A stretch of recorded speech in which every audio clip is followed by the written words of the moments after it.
ഇപ്പം നമ്മൾ മാങ്ങ ചമ്മന്തിയാണ് കേട്ടോ അരയ്ക്കാൻ പോകുന്നത്. അപ്പം അതിന് നമ്മൾ കിളിമൂക്കൻ്റെ മാങ്ങല്ലേ, അതാണ് കേട്ടോ എനിക്ക് കിട്ടിയത്. കിളിമൂക്ക മാങ്ങ, കിളിമൂക്ക നീളം മാങ്ങ അല്ലേ, അത് കിളിമൂക്കം തന്നെ പറയാത്തത് എനിക്കറിഞ്ഞൂടെ. പക്ഷെ നീളം മാങ്ങയാണ് കിട്ടിയത്. ഓവർ പുളിപ്പുണ്ടാവില്ല, കുറച്ച് പുളി ഉണ്ടാവുള്ളൂ. അപ്പം ഈ മാങ്ങയും കുറച്ച് കല്ലുപ്പ്, പിന്നെ 3 പച്ചമുളക്, ഒരു പീസ്, ഇതത്രയും പോകുന്ന ഒരു പീസ് ഇഞ്ചി കഷ്ണം. ഇനിയിപ്പോൾ ഇത് നമ്മളൊന്ന് കറക്കിയെടുക്കണം. കറക്കിയെടുത്തതിന് ശേഷം നമുക്ക് ആവശ്യത്തിനുള്ള വെള്ളം ഒഴിച്ചിട്ട് വീണ്ടും അതൊന്ന് അരച്ചെടുക്കണം. ഇപ്പം നമ്മൾ അരച്ചെടുത്ത ചട്നി ഇതങ്ങനെയാണ് കേട്ടോ. കുറച്ച് തിപ്പിയായിട്ട് അരച്ചാൽ മതി, നല്ല നൈസാക്കി അരക്കണ്ട. ഞാൻ ബൗളിലേക്ക് മാറ്റാം. ഇതാണ് കേട്ടോ നമ്മൾ മാങ്ങ ചമ്മന്തി അരച്ചെടുത്തത്. പിന്നെ വെള്ളം പോലെ ഉണ്ടാവരുത്, കുറച്ച് തിക്കായിട്ട് വേണം. പിന്നെ ഞാൻ ലഞ്ചിന് ഉണ്ടാക്കിയത് മുരിങ്ങൻ്റെ ഇലയും മുട്ടയും വെച്ചിട്ട് ഉപ്പേരി ഉണ്ടാക്കിയത്. മുരിങ്ങൻ്റെ ഇലയും കുറച്ചുണ്ടായിരുന്നുള്ളൂ, അപ്പോൾ ഉള്ളത് വെച്ചുണ്ടാക്കി. പിന്നെ ഇത് മത്തനും പരിപ്പും വേവിച്ചിട്ടുള്ള മത്തൻ കറി, തേങ്ങ അരച്ചൊഴിച്ചത്. ഇന്നത്തെ കറി ഇതാണ്. മത്തനും ആദ്യം പരിപ്പ് വേവിച്ചെടുത്തിട്ട് പിന്നെ അതിൽ മത്തനും ചെറിയ ഉള്ളിയും പച്ചമുളകും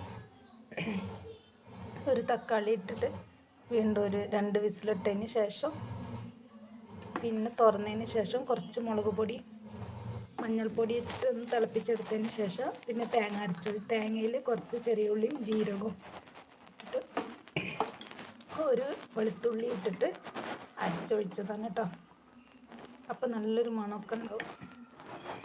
അപ്പം ഇതാണ് കറി. പിന്നെ ഗോസുപ്പേരി ഉണ്ടാക്കണം. ഇപ്പം നമ്മൾ ഗോസുപ്പേരിക്ക് കടുക് ജീരകം പൊരിച്ചതിന് ശേഷം കുറച്ചുള്ളി ഒരു തക്കാളിയും വഴറ്റിയെടുത്തതാണ് കേട്ടോ. അത് കരിവേപ്പിൻ്റെ ഇല ഇട്ടിട്ടുണ്ട്. എന്നിട്ട് നമ്മൾ ഗോസ് ഇട്ടിട്ട് ഉപ്പും ഇട്ട് ഇതിങ്ങനെ നല്ല മിക്സ് ചെയ്യാം. അപ്പം ഞാൻ ഒറ്റയ്ക്ക് ചെയ്യുന്ന കാരണം എനിക്ക് ഗോസ് ഇടുന്നതൊന്നും കാണിക്കാനും പറ്റുന്നില്ല കേട്ടോ. ഞാനിങ്ങനെ മിക്സ് ചെയ്ത്, ഇത് നമ്മൾ നാട്ടിൽ തേങ്ങയൊക്കെ ഇട്ടിട്ട് ഉണ്ടാക്കും. അപ്പോൾ ഇത് ഇങ്ങനെ ഉണ്ടാക്കുന്ന അതൊരു വേറൊരു പ്രത്യേക ടേസ്റ്റ്, അതിനൊരു ടേസ്റ്റ് ഇതിനൊരു ടേസ്റ്റ് എന്ന് പറഞ്ഞ പോലെ. ഇനി ഇത് അടച്ച് വെച്ചിട്ടൊന്ന് കുക്ക് ചെയ്തെടുക്കണം. അപ്പം നമ്മൾ ഗോസ് ഉപ്പേരി ഇതാണ് കേട്ടോ, അങ്ങനത്തെ കളറിലുണ്ടാവും. ഇന്നത്തെ ലഞ്ചിന് അതൊക്കെയാണ്, ഗോസ് ഉപ്പേരിയും പിന്നെ നമ്മൾ മുരിങ്ങൻ്റെ ഇലയും മുട്ടയും ഇട്ടിട്ടുള്ള ഉപ്പേരി, പിന്നെ നല്ല തേങ്ങയും മാങ്ങയും കൂടെ ഉള്ള നല്ല മാങ്ങ ചമ്മന്തിയാണ് കേട്ടോ. പിന്നെ നമ്മൾ മത്തനും പരിപ്പും കറി. ഇന്നത്തെ ലഞ്ച് ഇത്രയാണ്.